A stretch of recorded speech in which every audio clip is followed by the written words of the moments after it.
Ang magandang balita, ayon kay Mateo, unang kabanata. Ito ang talaan ng mga ninuno ni Hesukristo na mula sa angkan ni David, na mula naman sa lahi ni Abraham. Mula kay Abraham hanggang kay Haring David, ang mga ninuno ni Jesus ay sina Abraham, Isaac, Jacob na ama ni Juda at ng kanyang mga kapatid. Juda na ama ni Fares at Zara kay Tamar.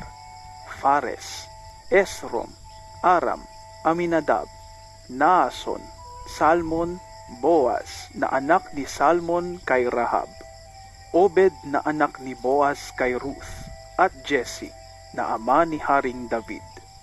Mula naman kay Haring David hanggang sa naging bihag ang mga taga-Huda sa Babylonia, ang mga ninuno ni Jesus ay sina David, Solomon na anak ni Haring David sa asawa ni Urias, Rehoboam, Abias, Asa, Jehoshaphat, Joram, Ozias, Jotam, Akaz, Ezekias, Manases, Amon, Hosias, Hekonias at ang mga kapatid nito.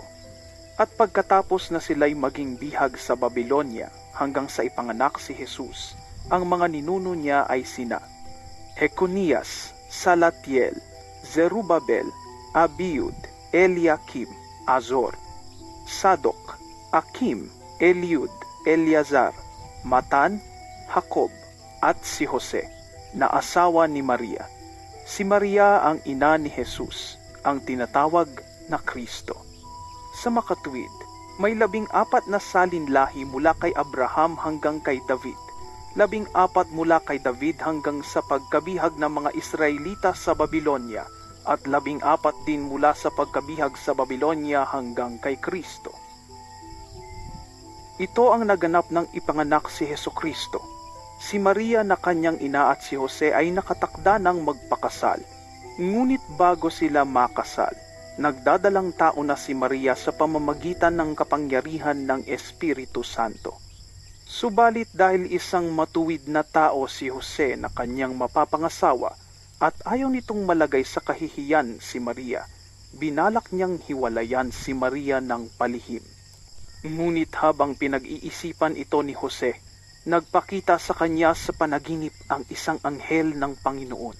Sinabi nito sa kanya, Jose, anak ni David, huwag kang matakot na pakasalan si Maria, sapagkat ang sanggol na dinadala niya ay mula sa Espiritu Santo.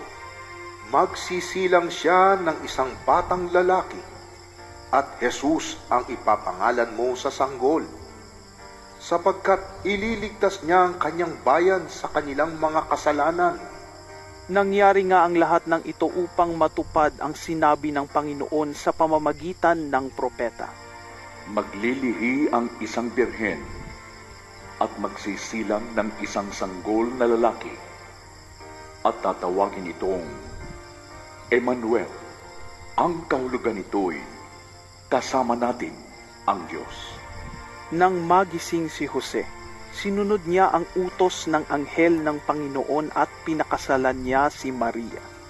Ngunit hindi niya sinipingan si Maria hanggang magsilang ito ng isang anak na lalaki, at Jesus nga ang ipinangalan ni Jose sa sanggol.